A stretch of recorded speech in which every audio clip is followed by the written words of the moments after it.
राज संगम, फिर आईफोन 11 ये आता है हर रोज। रीनेम करो अपने आप को। बस Raj Sangam ji, rename yourself.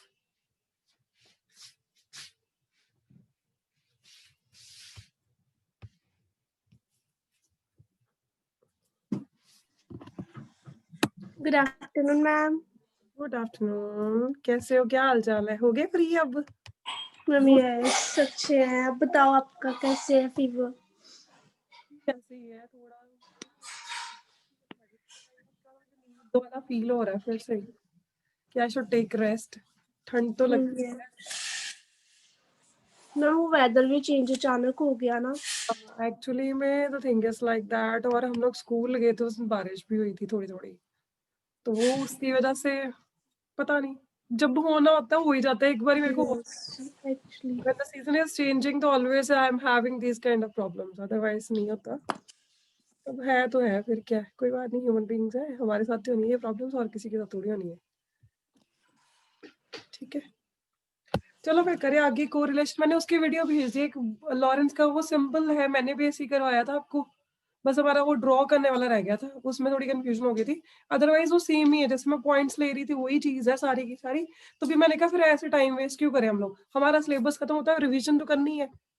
I will make you understand in that time period, तब तक आपको आइडिया तो हो जाएगा लॉरेंस कर्व क्या है। मुझे पता है टॉपिक चल रहा है, मैं ऑलरेडी पीछे हो गई हूँ वकाश सर से, तो मुझे वो चीज नहीं होती कि मैं पीछे रह जाऊं। ठीक है, तो हमें वो होता है कि इकट्ठे बैलेंस ही हमारा सिलेबस चले, कभी ऐसा ना हो कि आगे पीछे सर कहते हैं, बट मुझे फिर होता है कि सर फटाफट कवर कर लेते हैं, मैं पीछे रह जाती हूँ फिर।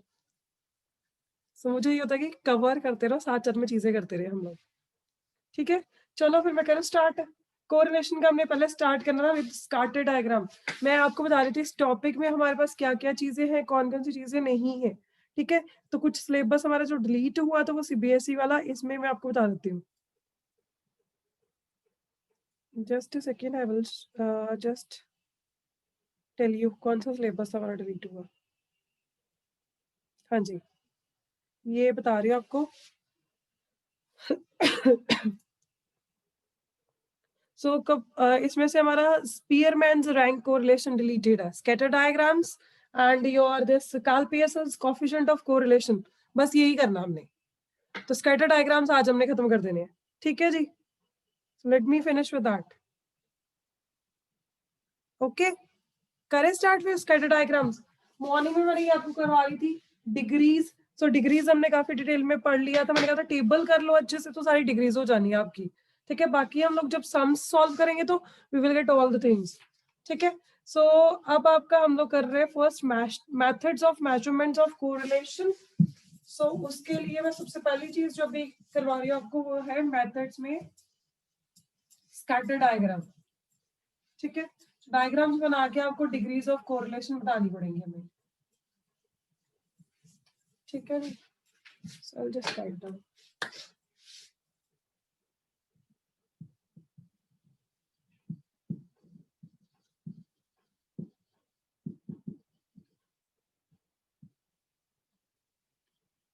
In our syllabus, we have only two methods. One is scatter diagrams. Okay. Another is we have Carl Pearson's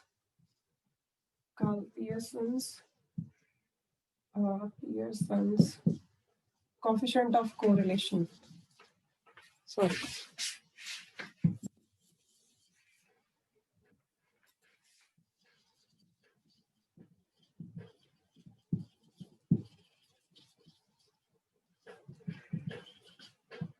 Coefficient of correlation. ठीक है, कार्ल पियर्सन्स एक इकोनॉमिस्ट है, he has given that point, तो वहां से स्टार्ट हुआ था ये कॉन्सेप्ट। ठीक है, तो शैल वी स्टार्ट। मैं अपनी वीडियो पिन कर दूं, आप लोग देख फिर अच्छे से पाओगे मुझे। ठीक है जी, हाँ जी, देखो रिदम अपनी वीडियो ऑन कर लो। सर आपको क्या प्रॉब्लम है, वीडियो नहीं ऑन कर सकते हो? हाँ जी, रिदम ऋषि जी वीडियो ऑन कर लो, नहीं तो फिर मैं आपको भी सुबह जैसे रोमन को मैंने भेजा था तुझे भी निकाल दूं मीटिंग में से। रिदम, मैम नेटवर्क इशू है थोड़ा। नेटवर्क इशू थोड़ा है, फिर तो चलनी चाहिए वीडियो, थोड़ा सा ही तो, ठीक है ना। चलो हम लोग कर रहे हैं scatter diagrams. So scatter diagram is a simple and attractive method of diagrammatic representation of bivariate. Bivariate मतलब दो वेरिएबल्स को दिखाने के लिए जो है हम लोग शो करते हैं, दैट इज स्कैटर डायग्राम। एक मेथड है जिसके थ्रू हम लोग उनको मेंशन करते हैं, ठीक है। वीडियोस ऑन कर लो बेटा जी। हाँ जी, तो आगे देखो। सो यहाँ पे इनकी डेफिनेशन आपकी इटैलिक्स में दी हुई है ऑन पेज नंबर 11.6 पेज पे देखो। So determine the nature of correlation between the variables. So यहाँ पे हमें क्या बताते हैं कि देख के हमें पता चल जाता है क्या आइडिया है रिगार्डिंग दिस। इस डायग्राम में हमें कौन सा रिलेशन मिल रहा है, पॉजिटिव मिल रहा है, नेगेटिव मिल रहा है, ठीक है। So it is the simplest method which will study with method of studying relationship between two variables without calculating any numerical value। कोई भी न्यूमेरिकल वैल्यू हमें कैलकुलेट करने की जरूरत नहीं होती, सीधा हमने रिलेशन देखा और उसके अकॉर्डिंगली हमने एक्सप्लेन कर देना। नेक्स्ट थिंग यहाँ पे आती है how to draw scatter diagrams. So आपने क्या करना है, अगेन दो एक्सेस लेनी है, कौन सी, x, this is y axis, this is x axis, origin point. So हमें ऐसे ड्रॉ करना होता है स्कैटर डायग्राम्स, ठीक है। सो आगे देखो अब यहाँ पे क्या है। सो उसके बाद हमें वैल्यूज लेनी है। So show the values of two variables dots on graph and each dot represents pair of values. So हम लोग सिर्फ ग्राफ में डॉट्स के साथ वो सारी चीजें शो करते हैं। So the graphical presentation of the values of the variables is known as scatter diagram और डॉट डायग्राम। अब स्कैटर डायग्राम को हम लोग डॉट डायग्राम भी कहते हैं। डॉट्स लगा के, जैसे हम लोगों ने वहां पे भी किया था कि अगर ऑब्जेक्ट वगैरह बनाना है तो हमें क्या करना होता है, पॉइंट्स लगाने हैं, पॉइंट्स को मार्क करके उसके बाद हमें ड्रॉ करना होता है। अब यहाँ पे अगर मैं कहती हूँ इक्वल, यहाँ पे डिस्ट्रीब्यूशन है, मैं कहती हूँ इक्वल 1 है, पॉजिटिव रिलेशन है, हमारा कोरिलेशन की वैल्यू आ रहा है, कोरिलेशन इज 1 +1 वैल्यू आ रही है, तो उसमें हमारा ऐसे करके बन गया, ये सारी डॉट्स आ गई, इनको मैंने ज्वाइन कर दिया तो I got a straight line. अब सीधी नहीं बनी लाइन, तो ठीक है, थोड़ी सी एस्टिमेशन हो जाती है, काइंड ऑफ दैट। तो ये मेरा क्या बन गया, दैट इज पॉजिटिव कोरिलेशन, ठीक है। So r, this is r is always representing your correlation. Correlation के लिए जो सिंबल यूज करेंगे दैट इज आर के, ठीक है। नेक्स्ट देखो, अब next is interpretation of scatter diagrams. तो हमारे पास फर्स्ट है परफेक्ट पॉजिटिव कोरिलेशन। सो अगर ऐसा वाला आएगा तो दोनों जो एक्स वेरिएबल पढ़ रहा है तो वाई भी पढ़ रहा है, ठीक है। तो ये हमारे पास आ जाएगा परफेक्ट, क्या आ जाएगा, positive correlation. So I just write here r के कोरिलेशन, ठीक है। यहाँ पे आपके इन्होंने सिंपल आर से ही रिप्रेजेंट किया, आर के वाला मेरे को लगा स्पीयर में होगा, रैंक कोरिलेशन हमारे सिलेबस में नहीं हो, तो आप ऐसे ही लिखो आर। सो पॉजिटिव कोरिलेशन के लिए हमारा डायग्राम ऐसा आएगा। अब इसी डायग्राम को मैं चेंज कर देती हूँ, ठीक है। Remember your law of demand का डायग्राम कैसा होता था, लॉ ऑफ डिमांड का डायग्राम कैसा था हमारा, कुछ याद है,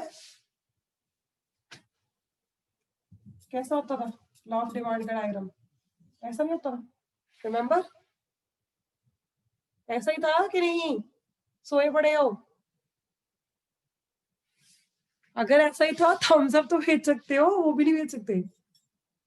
राजवीर बैठा हुआ है, पता नहीं क्या मैम बता रहे हैं, एलियन स्टोरी। हाँ जी, सो दिस इज हियर, ये आप कहोगे ऐसे पॉइंट्स लेके मैं अगर मार्क कर देती हूँ तो यहाँ पे हमारा आ जाएगा परफेक्ट, क्या आ जाएगा, नेगेटिव कोरिलेशन, ठीक है।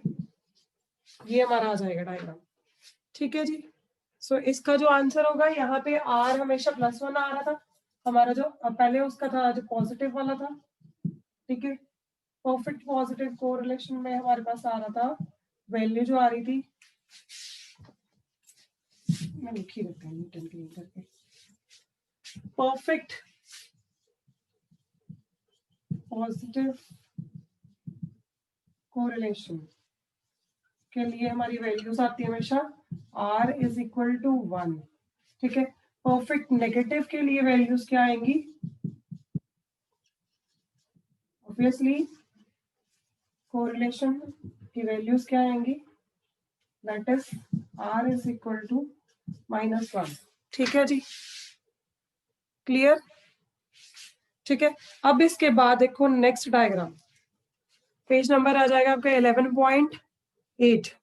अब जब हमारी वैल्यूज इसके आसपास ऐसे उसके जो आपका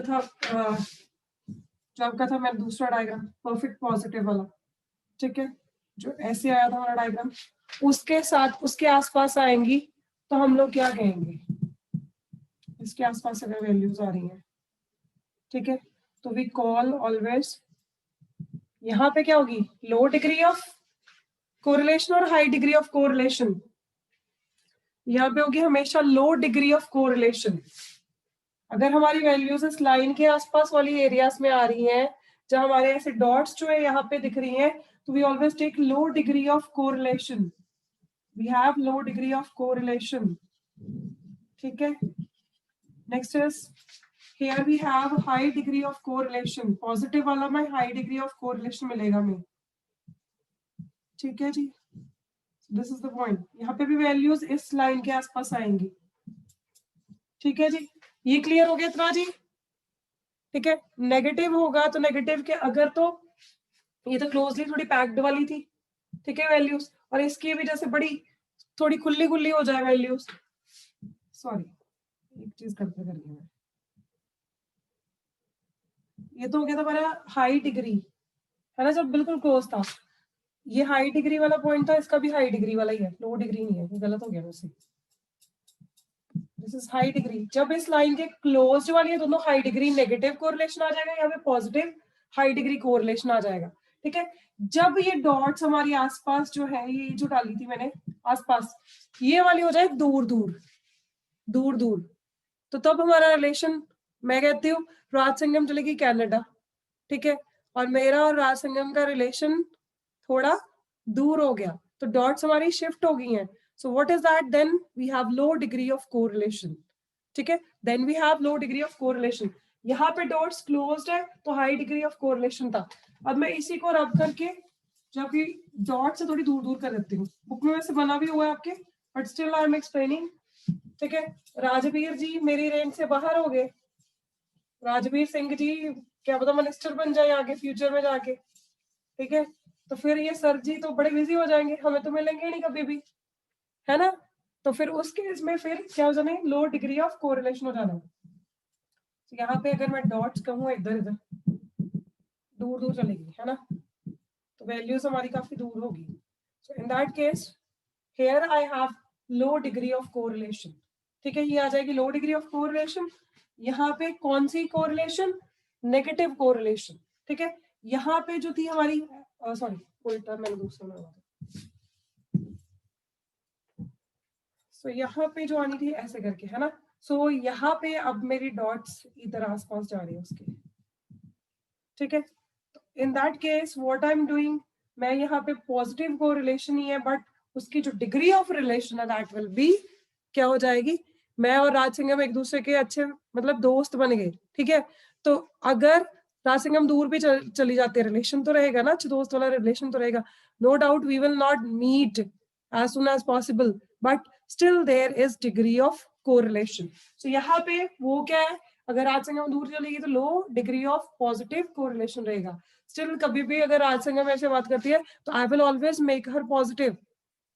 ठीक है, तो मेरा रिलेशनशिप क्या रहेगा उसके साथ? यहाँ पे रहेगा low degree of positive correlation. So clear हो गया, ये डॉट्स दूर हुई है बट हमारा आंसर ये सारा ऐसे होगा। ठीक है, अब नो कोरिलेशन में क्या जाता है? कुछ भी नहीं है। ये जो रिलेशन था हमारा, इनको हमने कुछ नहीं निकाला, एक वेरिएबल कुछ और कर रहा है, एक कुछ और कर रहा है। जैसे अब टेम्परेचर की बात कर दूं मैं और आपकी इनकम की बात कर दूं, तो दोनों चीजों का कुछ भी लेना देना नहीं है। इनकम और टेम्परेचर का कुछ लेना देना नहीं है हमारा एज सच। ठीक है, so in that case there is no relation. ठीक है, तो वो क्या बनेगा? किसी भी डायरेक्शन में हमारा आंसर जा सकता है। सो एक तो ये है, ऐसे ऐसे करके सर्कल में जितनी मर्जी डॉट्स आ जाए हमारे पास, तो there is no as such relationship, कोई हमारी सिंगल लाइन ही बनेगी यहाँ से। ठीक है, तो कुछ भी ऐसा आ जाता है. तो here we have no relation between this x and y variable. ठीक है जी. उसके बाद है no correlation. दूसरा वाला जो मैंने बताया haphazard. First is haphazard manner, and in case of zero correlation, no correlation, तो it can be also like this U shape जो हमारी जैसे हमने किया था. So kind of that, ये भी correlation की form, no correlation की form में आता है. So here we have both the diagrams when we have no correlation. ये भी और ये भी दोनों no correlation के लिए आएंगे. ठीक है जी, इतना क्लियर हो गया? कितना क्लियर है? आगे एक आपका दिया है how to interpret the scatter diagram. So dense और स्कैटर्ड पॉइंट्स. डेंस वाले वाले क्या होते हैं? अगर डेंस है पॉइंट्स तो दैट मींस संगना वाला, इकट्ठा इकट्ठा, क्लोजली पैक्ड है. ठीक है. Then we have high degree of correlation, चाहे वो पॉजिटिव है चाहे वो नेगेटिव है. We have high degree of correlation. अगर वो दूर दूर है, ठीक है, स्कैटर्ड पॉइंट्स है, तो then we have low degree of correlation between, चाहे वो पॉजिटिव है चाहे वो नेगेटिव है, टू वेरिएबल्स. ठीक है. नेक्स्ट है ट्रेंड और नो ट्रेंड. अब ट्रेंड वाला क्या होगा? जब आपका स्कैटर डायग्राम कोई पॉइंट शो करेगा, या तो ऊपर की तरफ या नीचे की तरफ. जैसे मैंने बोला था एक्स एंड वाई इंक्रीज हो रहा है, डिक्रीज हो रहा है, ऐसे. So if they are showing any trend then it is trend based. ठीक है. सो अगर ये आपस में कोई ट्रेंड नहीं दिखा रहे, ठीक है, variables are said to be correlated if no trend is revealed. The variables are uncorrelated. मैंने जैसे बताया आपको इनकम एंड मैं टेम्परेचर की बात कर दूं, कुछ है लेना देना उसका? कुछ भी नहीं है. ठीक है. राजवीर की हाइट की बात करूं और मेरी इनकम की बात करूं, it is not making any sense. कोई रिलेशन ही नहीं है उनमें, डिस्कस करने का कोई फायदा नहीं. So this we call it as no trend. ठीक है. दोनों अनरिलेटेड हो जाएंगे एक दूसरे के साथ. नेक्स्ट है upward and downward trend. Upward आपको पता है कब होगा?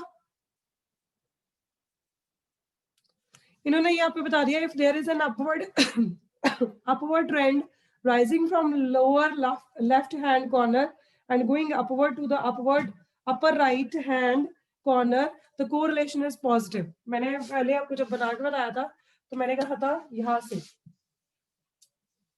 ऐसे ऊपर की तरफ जा रहा है, तो it is always your positive correlation. ठीक है. तो वहां पे क्या आ जाएगा आपका? पॉजिटिव कोरिलेशन होगा. अगर वही ऑन द अदर हैंड मैंने आपको पॉइंट बता दिया upper left hand corner to down जाए हम लोग, तो यहाँ पे बना के बता देती हूँ. जैसे आपका डिमांड कर्व वाला था, दैट इज योर क्या बन जाएगा? Negative correlation. ठीक है जी. ऐसे करके जो मैंने बना के बताया था आपको, ऊपर से नीचे की तरफ आ रहा है, तो then it is called your negative correlation. Okay. So next देखो, that is perfect correlation. Perfect correlation कब है? जब स्ट्रेट लाइन में हमारे पॉइंट्स आ जाती है, डॉट्स आ जाती हैं, तो we call that is perfect correlation. चाहे वो नीचे की तरफ आए ये तो नेगेटिव आ जाएगा, नेगेटिव परफेक्ट कोरिलेशन आ जाएगा. अगर ऊपर की तरफ जा रहा है तो इट इज पॉजिटिव, क्या था आपका? Perfect positive correlation. ठीक है. ये चीज थी. बस यहां तक इतना समझ आ गया भाई? अब इनकी मेरिट्स एंड डीमेरिट्स कर लेते हैं. मेरिट्स क्या है? Merits of scatter diagram. Simplicity, simple है, कॉम्प्लेक्स नहीं है, इजीली हमें समझ आ जाता है. ठीक है. कुछ नहीं है ना, डॉट्स ड्रॉ करनी है, आपके पास वैल्यूज होनी है, वैल्यूज को हमने यूज करके हमने क्या करना है? डॉट्स ड्रॉ करके अपना डायग्राम बना देना है. And with that we will understand the trend and we will tell that there is any relation और नो रिलेशन. ठीक है. सो आगे देखो, merits and demerits of scatter diagram. पहली मेरिट है सिंपलिसिटी, दूसरी है इजीली अंडरस्टैंडेबल. आपको इजीली समझ आ गया तो इट इज इजीली अंडरस्टैंडेबल. ठीक है. Next thing is not affected by extreme items. So कोई भी एक्सट्रीम आइटम्स के साथ ये इफेक्ट नहीं होता. कोई एक आधी वैल्यू बहुत ज्यादा ऊपर हो जाए, थाउजेंड्स में चली जाए, बाकी सारी वैल्यूज टेंस या हंड्रेड्स में, तो it will not make such much effect on the diagram. ठीक है. Next is first step. So जब भी आपको टू वेरिएबल्स की बात करनी है तो हमें इट इज लाइक अगर आपने कोई रिलेशनशिप इन्वेस्टिगेट करना तो सिंपली उसकी पिक्चर देखो, स्कैटर डायग्राम देखो, तो आपको सिंपली रिजल्ट उसका पता चल जाएगा क्या है. ठीक है. तो वी विल गेट कि which type of this relation is there, correlation is there. ठीक है. Next is demerits of scatter diagram. No mathematical method. यहाँ पे कुछ भी मैथमेटिकल टर्म्स में हमने यूज नहीं किया, so we call this is no mathematical method. ठीक है. Then is rough measure, so it's like a rough measure only, क्योंकि हमें कोई वैल्यूज नहीं है, कोई स्पेसिफिकेशंस नहीं गिवन है, we are just applying on our basis. ठीक है. जस्ट हमें पता चल गया पॉजिटिव वाला है तो हम ऐसे ले लेंगे, और नेगेटिव वाला तो हम लोग ऐसे ले लेंगे, और इसके आसपास हुआ तो it will be the high degree of correlation, negative correlation. अगर इसके आसपास हुआ तो it will be high degree of correlation. अगर इसके बहुत दूर दूर हुआ, ठीक है रिलेशन बट दूर दूर था, ठीक है, तब यहाँ पे नेगेटिव आ जाएगा, low degree of negative correlation. यहाँ पे negative low degree of negative positive relation आ जाएगा. ठीक है. तो ये सारी चीजें चलनी है हमारी. इतना समझ आएगा. रफ मेजर है, एज सच इसमें कोई भी स्पेसिफिकेशंस नहीं है, we make it free handedly. Next is unsuitable for large observations. Yes, for large observation it is not easy for us to make any scatter diagram. बड़ा difficult है, हमें उतना पेज चाहिए, उतनी स्पेस चाहिए, कैसे करेंगे, इट्स वेरी डिफिकल्ट. ठीक है. अब ये तो हमारा हो गया स्कैटर डायग्राम्स का सारा कुछ. अब स्कैटर डायग्राम्स के बाद मेथड जो एक्जिस्टेंस ऑफ डायरेक्शन हमें बता देता है यहाँ पे, of correlation, existence and direction of correlation बताता है. However, it does not quantify the extent of correlation. It does not indicate the exact numerical value of correlation. A mathematical method for measuring the correlation between two variables was suggested by a famous British statistician जिसका नाम था Karl Pearson. So उन्होंने इसको mathematical form में भी हमें निकालने के लिए बताया था. ठीक है. मैथमेटिकल फॉर्म में कैसे उनको बताया उन्होंने. So there is a formula which we need to apply. So तीनों मेथड्स में करेंगे, तीनों सीरीज में करेंगे हम लोग. ठीक है जी. पहले कार्ल पियर्सन की इंफॉर्मेशन पढ़ लेते. Karl Pearson coefficient of correlation. Karl Pearson 1867 में जो थे, इन्होंने ये 1867 से 1936 तक वो जिंदा थे. ठीक है. 1867 में उनका बर्थ था and death was in 1936. Was the first person to give a mathematical formula for measuring degree of relationships between two variables in 1890. इन्होंने 1890 में ये फॉर्मूला हमें दिया था. So Carl Pearson's coefficient of correlation is also known as product moment correlation or simple correlation coefficient. So इसके लिए other names भी उन्होंने दिए थे. इनका जो था मेथड उसका नाम था this is Karl Pearson's coefficient of correlation. ठीक है. That we are representing with r. ठीक है. सो फॉर्मूला भी बताती हूँ अभी आपको, पहले ये करें हम लोग, फिर उसके बाद है it is the most popular and widely used method to calculate the correlation coefficient. So सबसे ज्यादा easily मतलब पॉपुलर जो मेथड है, वाइडली यूज्ड जो मेथड है, this is the only method which we are using for calculating coefficient of correlation. ठीक है. सो यहाँ पे इन्होंने बता दिया है, सिंबल आर से रिप्रेजेंट करेंगे वो. ठीक है. अब इसके अकॉर्डिंगली कोएफिशिएंट ऑफ कोरिलेशन क्या होता है आगे उन्होंने एक्सप्लेन किया. सो ये आप लोग पहले एक बार रीड करो. It is given in the italics and in the bold letters. देखो, according to Carl Pearson, coefficient of correlation is determined by dividing the sum of products of deviations from their respective means by their number of pairs and their standard deviations. So standard deviation यहाँ पे निकालनी है, standard deviation आपको निकालनी नहीं आती, हम लोग सिंपली वे में जो है इसका फॉर्मूला अप्लाई करके standard deviation भी देखेंगे कैसे करना है. ठीक है जी.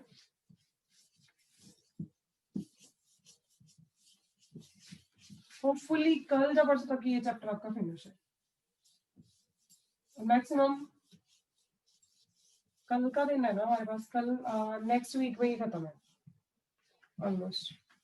सो कोएफिशिएंट ऑफ कोरिलेशन का देखो अब जरा. सो हमारे पास फॉर्मूला होता है R.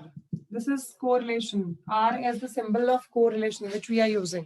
ठीक है. इसके लिए फॉर्मूला होता है सिग्मा XY ओवर, हमारे पास आता है दैट इज स्टैंडर्ड डेविएशन, पहले आ जाएगा n into standard deviation of y. ठीक है. मैंने कुछ एक्स एंड वाई दोनों को लिखना था. स्टैंडर्ड डेविएशन, हाँ स्टैंडर्ड डेविएशन तुमने किया था सच. तो यहाँ पे आएगा दिस वन इनटू, फिर से हमारी रिवाइज हो जाएगी standard deviation x standard deviation of y. ठीक है जी. ये दो चीजें आएंगी, यहाँ पे x दूसरा ही था होता है। This is the formula for calculating, ठीक है, तो ये हम लोग लेते हैं। अब इनको आगे हमें फर्दर देखना पड़ेगा क्या चीज है। So sum of products of deviations from their respective means that we are taking into consideration, फिर number of pairs and deviations in both the cases. Deviations कैसे निकालनी है, x माइनस एक्स बार करके, y माइनस वाई बार करके, और उसके बाद जो दोनों आई है वैल्यूज उसको x एंड y के हिसाब से मल्टीप्लाई कर देना है, ठीक है। So standard deviation of x कैसे निकालनी है, sigma x square divided by n कर देंगे, और फॉर y अगर निकालनी है तो standard deviation sigma y square over n कर देंगे, ठीक है जी। That we can do it, okay my dear. So Karl Pearson's coefficient of correlation and covariance, आगे आपके सम्स दिए हैं इन्होंने। तो हमारे पास पहला सम है, थर्ड एग्जांपल देखो जरा। थर्ड एग्जांपल में what they have given you number of items, ठीक है, स्टैंडर्ड डेविएशन ऑलरेडी निकाल ली हुई है, दे हैव गिवन यू दैट। तो आपको क्या निकालना है, अब इसका कोरिलेशन निकालना है। So they have given you formula, formula के अकॉर्डिंगली वैल्यूज लिखो। वैल्यूज क्या है, स्टैंडर्ड डेविएशन ऑलरेडी गिवन है, नंबर हमें गिवन है। सो नंबर ऑफ आइटम्स कितनी होगी, 60 कि 30, इट इज 30, ठीक है। कॉमन वाला जो फैक्टर तब भी उन्होंने एक ही बार एन लिया, नहीं दोनों में अलग अलग लेते 30। And standard deviation of x क्या है, दैट इज 3 एंड इनटू 2। अब ऊपर वाले जो वैल्यू है हमें दी है उन्होंने, नहीं दी, तो हम क्या करेंगे, सिंपली एक्स एंड वाई को मल्टीप्लाई करेंगे, ठीक है। सिग्मा एक्स एंड वाई को मल्टीप्लाई करेंगे। सिग्मा एक्स एंड वाई कैसे आएगा हमारे पास, अच्छा दिया हुआ है ना ऑलरेडी, समेशन ऑफ द 150 दिया है, इट इज ऑलरेडी गिवन है ना, 150 ऑलरेडी। इसको यूज करना है, बस इसको कैलकुलेट कर दो, आंसर आ जाना आपको। 150 divided by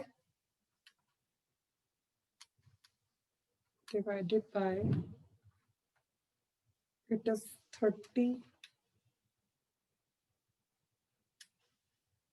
600, 150 divided by 600,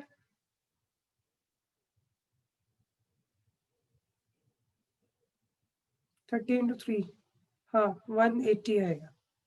150 divided by 180, so we got 0.833। अब ये बताओ कौन सी डिग्री आएगी, हाई और लो, फेयरली मॉडरेट, कौन सी डिग्री ऑफ कोरिलेशन है हमारे पास। This is more positive value, मैंने रेंजेस करवाई थे अगर याद हो, 0.5 टू 0.75 तक हमने किया था, वो कौन सी रेंज थी, ये 0.575 से लेके 0.9 तक जा रहा है। तो हमारी ये वाली कौन सी हाई डिग्री हुई कि लो डिग्री हुई, राजवीर बताएगा। हाई डिग्री ऑफ कोरिलेशन है कि लो डिग्री ऑफ कोरिलेशन है, मिस्टर राजवीर जी बताइए। डिग्रीज देखो जरा पीछे, डिग्रीज हमारी है page number, these are on page number 11.6। देखो कौन सी डिग्री है, पॉजिटिव वाले में 0.75, so fairly high degree of correlation. Rajveer को दिखा ही नहीं, पेज नहीं लब्बा मैडम वाले, 11.6 पेज पे दिया हुआ। हाँ जी, so they have given you that between 0.75 to plus 0.9, so fairly high degree of correlation, they have given you that, done, yes ठीक है। ये चीजें आपको ध्यान में रखनी है। मुस्कान प्रीत आउट हो गई है, लग रहा है मुझे। अच्छा उसकी दूसरी मीटिंग भी तो है आज,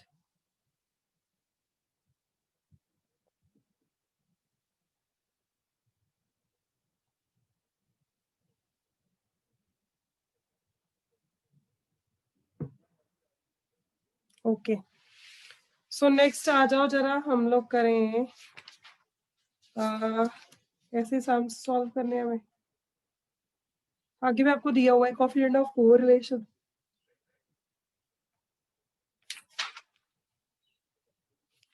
इसके 4 मेथड है हमारे पास कोएफिशिएंट ऑफ कोरिलेशन के, चारों मेथड हमें करने हैं। एक्चुअल मीन मेथड है, अगेन डायरेक्ट मेथड है, शॉर्टकट है, एसटीएम। चारों मेथड्स जो मेनली होते हैं वही हैं हमने यूज करने, ठीक है। सो अभी के लिए हम लोग यही जो 2 एग्जांपल रह गए, 4th एंड 5th देख लो, उसी को सॉल्व कर लेंगे हम लोग, ठीक है। They are providing you with covariance वाला हमारे सिलेबस में नहीं है एज सच, सिर्फ इसका फॉर्मूला ही था हमने जो करना था, ठीक है।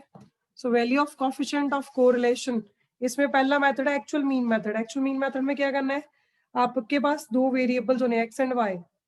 सो look at your example 6 with actual mean method, ठीक है। 11.15 पे उन्होंने सॉल्व किया, देखो जरा क्या दिया है। आपके पास पहले एक्स वेरिएबल है, एक्स वेरिएबल में से स्मॉल एक्स निकालना है हमने, एक्स माइनस एक्स बार करके। एक्स बार कैसे निकालोगे, पता है ना, मीन जैसे निकालते रहे, x bar is equal to sigma x over n, ठीक है। तो वो निकल जाएगी हमारी एक्स बार।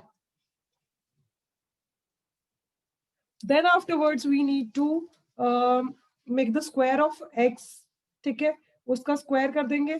फिर सिमिलरली ऐसे y का जैसे हमने x निकाला वैसे y निकालना है, लास्ट में दोनों y एंड x को मल्टीप्लाई कर देना है। तो we have got all the things which we needed in the question to solve, ठीक है। सो एक्चुअल मीन मेथड से ऐसे हमारा सम सॉल्व हो जाना पूरा का पूरा।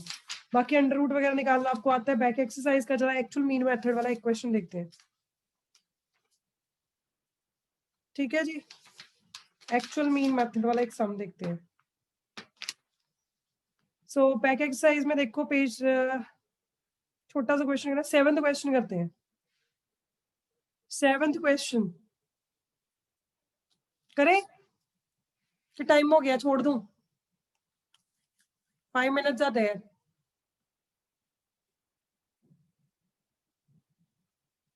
यू वांट टू कंटिन्यू और कल करें? कल करें, कोई आंसर नहीं करोगे आप? नहीं, मूड है, पता चल तो जाता ही है ना। चलो ठीक है, ओके, मैं कर दूं एंड क्लास, ओके। ये वाला फॉर्मूला वैसे ये सम सॉल्व करके देख लेना, इजी है, हो जाना, इजी ब्रीजी टाइप ही है, कोई डिफिकल्ट नहीं है, फॉर्मूला में अप्लाई करना है, ठीक है। चलो फिर कल मिलते हैं मॉर्निंग क्लास में, होपफुली इंटरनेट सही हो जाए, किसानों को बेचारों को हो जाए, जस्टिस मिल जाए, प्रे फॉर दैट, ठीक है। Thank you so much. चलो आप लोग भी एंजॉय करो evening time with your family. कभी कोई क्लास है और? No, okay, bye bye.